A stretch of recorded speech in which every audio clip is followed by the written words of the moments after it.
Welcome into Locked On Phillies. The Phils walk it off against the Marlins. Jean Segura plays hero. Aaron Nola was dominant, and they've got a chance to win the second game tonight. We'll preview the next one, review the old one, all of that on today's Locked On Phillies.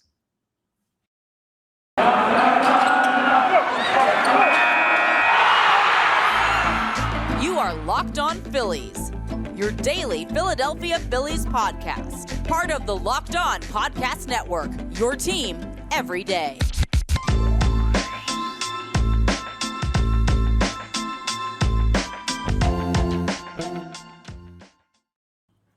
Yes, this is Locked On Phillies. I'm your host, Connor Thomas. Been talking Phils baseball for years over on 97.5 The Fanatic on the radio.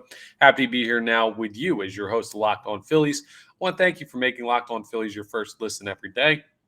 We are free and available wherever you get your podcast. Now, quick look behind the scenes. It wasn't a perfect game for the Philadelphia Phillies last night.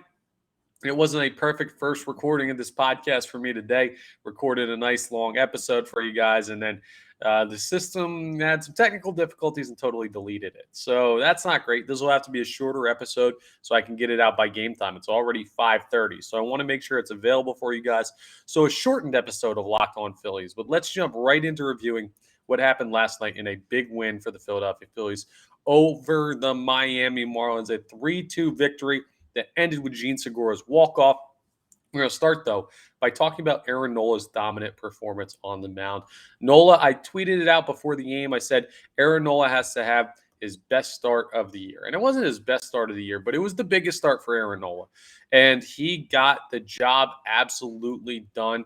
Went 6 2/3 innings, 97 pitches, 10 Ks, 2 walks. He got his 200th strikeout of the year in this game. So good work by Aaron Nola, and he put this team in position to win. He only gave up 1 run, only gave up 4 hits. It was a great outing by Aaron Nola, and he gave you exactly what you needed. He was dominant the whole time. Now, I thought in the 7th inning when he got pulled and Jose Alvarado came in that it should have been Aaron Nola getting another batter. It was righty-righty on Miguel Rojas. Aaron Nola was below 100 pitches, but hey, Rob Thompson made the call. It worked out well.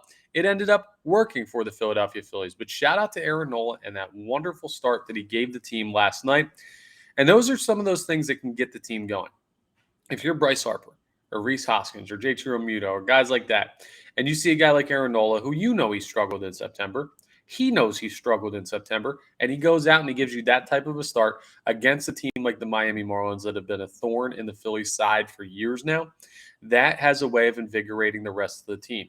And if that didn't do it, well, Jean Segura's walk-off certainly did. Let's talk through the runs and how they were scored in a 3-2 ball game that was a pitcher's duel, like I told you it would be. Jesus Luzardo also. Got to tip my cap real quick to him.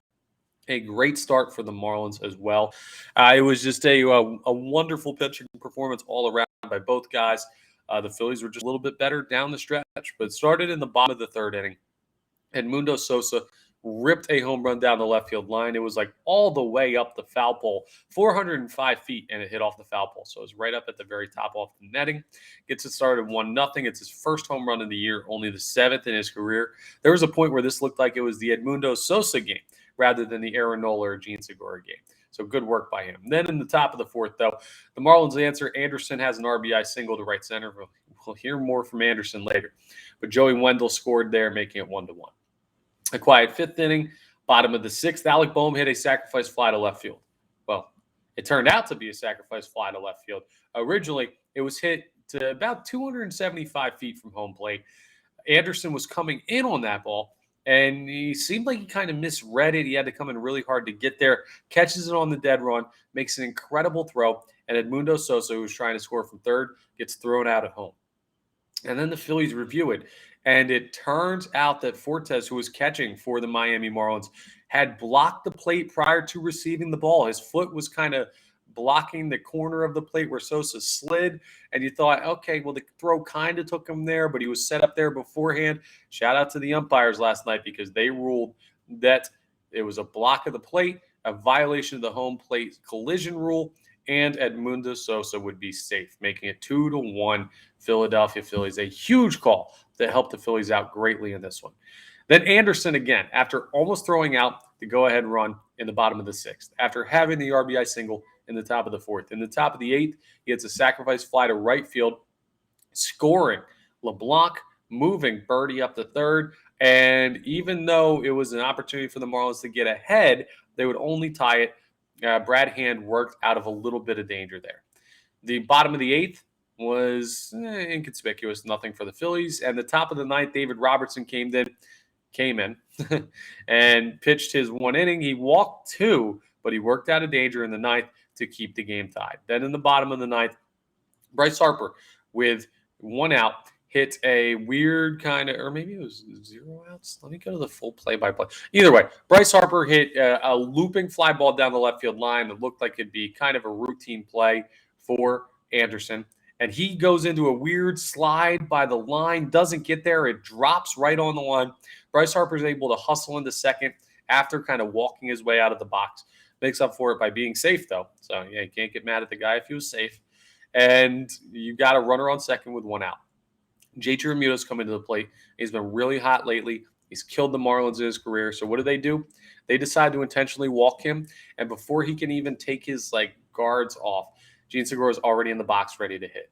He was upset. He said postgame he felt disrespected that they intentionally walked JT Realmuto to get to him with the winning run on second base. And he rips a single to right field. Turns out to be the walk-off winner. He throws his bat two-handed 30 feet in the air before he even's 5 feet out of the box. And then he quickly hustles up to first base to make sure he gets it there. But Bryce Harper slides in safe. The Philadelphia Phillies win 3-2. Jean Segura had some choice words. He was yelling at the Miami Marlins dugout, which was funny to see. And it was just a good emotional win. Remember, Jean Segura has never played in the playoffs in his career. He's a playoff caliber player. He's a guy that deserves to be there, and he's doing his best to push the Phillies there this year. So good work by him in getting the Phillies that winner. And the Phils, well, they improved now to 74-61. They're 13 games over 500 and still firmly in playoff position. So a great win for the Philadelphia Phillies. Coming up next, we're going to preview Game 2 of this Miami Marlins Philadelphia Phillies series and discuss the Phillies' potential to get a win with Bailey Falter on the mound. That coming up next on Locked On Phillies. First of all, I want to tell you about Built Bar. I don't know if you've had these before or yet because I've been telling you about them for about a month now. I had one today, the cookie dough chunk puffs. They have pieces of cookie dough right on top of it. The puffs, the Built Bar puffs, are protein-infused marshmallow. So it's basically marshmallow and cookie dough. How is that good for you? Well, it's under 200 calories, 15 grams of protein. It tastes great. It is great for you. It's a fun snack. They're the perfect size to snack on. I had one after the gym today. So I can tell you firsthand, because it's fresh in my mind, how good these things taste. They use collagen protein over at Built Bar for both the Built Bars and the Built Bar Puffs. So that's easier to absorb into your system. So that's all good for your body, good for you. They're a great snack on the go. They're a great fitness treat. You can share them with the family. You can keep them for yourself. Whatever you want to do, just go to Built.com and check out the cookie dough chunk puffs or all of the Built Bars available there. They're all wonderful. They all taste great. It's a great snack to get you all squared away and in shape. So I can also get you 15% off. Use promo code LOCKED15 and you can get, Locked On 15, and you can get 15% off at Built.com. That's promo code Locked On 15. Is it Locked On 15 or is it Locked 15? Let me get you the right promo code because I don't want to mess this up for the folks over at Built Bar. I'm trying to do this from memory because I did this read just about 30 minutes ago before my computer decided to kick out the last episode. So let's just go ahead and see what Built Bar has for the promo code. This is wonderful podcasting right here. Listen, podcasters, they're just like us. They make mistakes too. Yeah, the promo code that we're looking at here, scroll to the bottom of the read, and it is Locked On 15. I thought so. It's promo code Locked On 15 for 15% off at Built.com.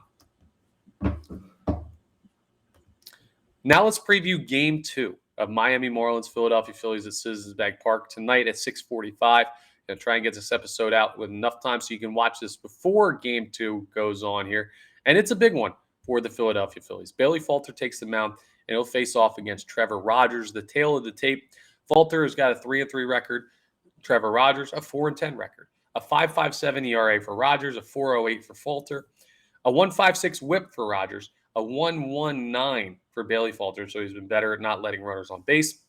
But only 57 in the third innings pitched for Falter, more of a sample size for Rodgers, who's pitched just over 93 innings this year. 104 hits given up in those 93 innings, though. That's why Rodgers' whip is over 1.5. 88 Ks for Rodgers, so he's not a huge strikeout guy, but he will strike out just about one every inning. 42 walks, though, so be patient with him. Meanwhile, Falter's only allowed 13 walks. Rodgers, though, has given up one less home run than Falter in all those innings. So if Bailey Falter has an issue, it is giving up the long ball. If Trevor Rodgers has a good spot of game so far this year, he's not getting deep all that much, but you can work out a bunch of at-bats and string together hits against him. Big opportunities there for the Phillies. Here's how their lineup set. Kyle Schwarber will lead off and play left. Reese Hoskins will bat second and play first. Alec Bohm batting third, playing third. Bryce Harper DHing, batting cleanup. JT Realmuto, 5-hole catching. Jean Segura, the walk-off hero from last night, batting sixth, playing second base. Matt Vierling takes over in right field for Guthrie, who made his first career MLB appearance last night. Didn't really do all that much. Nothing at the plate. Went over, but Matt Vierling is out there in right field. Do you trust more? Brandon Marsh back in center field, even though they're facing the left-handed pitcher Trevor Rodgers. Give Marsh a day out there.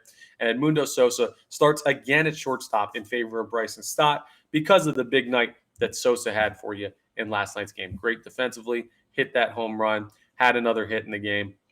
It was good work by Sosa last night. So you go ahead and see that again tonight, hopefully, from Edmundo Sosa. And ESPN Analytics give the Phillies a 65.4% chance to win tonight's ball game. That's a 34.6% chance for the Marlins. So it does look like it's very much in the Philadelphia Phillies' favor to pull off the win tonight. So hopefully they can do that again. It's a big opportunity for the Philadelphia Phillies. Now, coming up next, I'm going to wrap up this short episode by telling you a little bit about, the NL East and everything going on there. An interesting development in Pittsburgh and in Oakland last night. We'll tell you about that as we wrap up Locked On Phillies.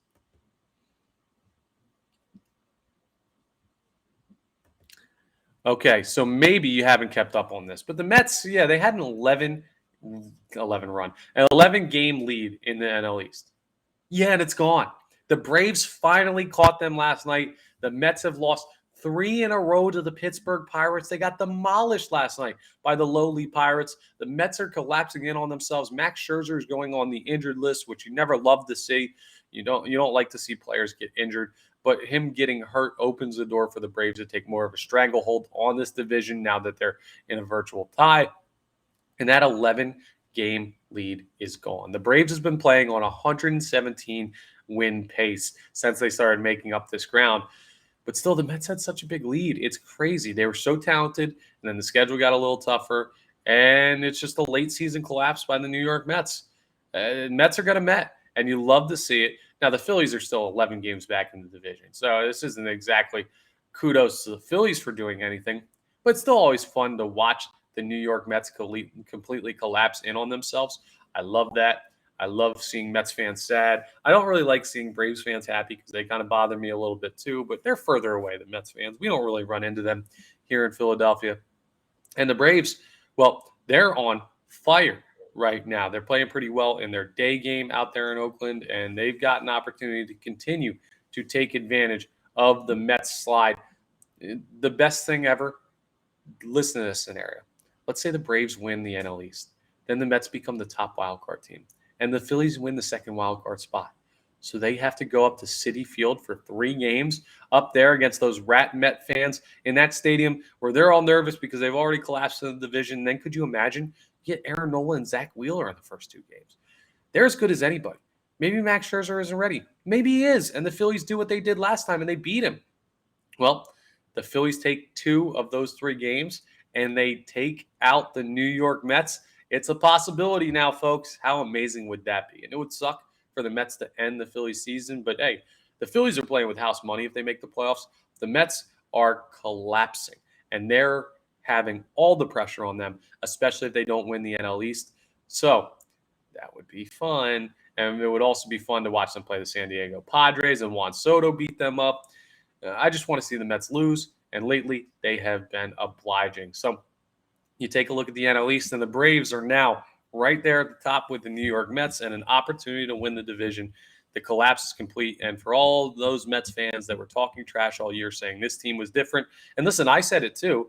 I can't fault you, but it's funny that even though I thought you were right, it still turns out that the Mets will find a way to stink and collapse down the stretch. So that really just warms my heart. And hopefully the Phillies can continue to win so I can continue to rag on Mets fans and that team and everything that's going wrong up there for them. So just a nice little fun look around the NL East, which was really just a look at the Mets collapsing. The Marlins, Nationals, both very far out of it. And hopefully the Phillies can put the Marlins more out of it tonight in their contest at Citizens Bank Park that starts in just a little bit over an hour. Now, like I said, quick episode so I can get it out on time for you to watch before the game. So I'm going to sign off now. I want to thank you again for making Locked On Phillies your first listen every day. We're free and available wherever you get your podcast. Now make your second listen to go check out the Ultimate Pro Football Preview 2022. It's an 8-episode extravaganza to get you ready for the NFL season, which starts tomorrow night, Thursday. Bills versus Rams out there in Los Angeles. The local team experts of the Locked On Podcast Network, plus a betting angle from Lee Sterling of Locked On Bets, are all combining into one ultimate NFL preview. Search for Ultimate Pro Football Preview 2022 on your Odyssey app, YouTube, or wherever you get your podcast. So go ahead and check that out. Hear about the Eagles, one of the most hyped up teams in the NFL this offseason. Can they pull it off in regular season? We'll check all that out and get ready for Eagles football. But we still have Phillies baseball, so I'm zoned in on that. I know you are too. We got a game to get ready for, so make sure you're rating, reviewing, subscribing so you don't miss any of the content we're putting out here on Locked On Phillies. I got to go so I can edit this up and get this out for you before the game, but I will talk to you all for the next episode of Locked On Phillies tomorrow.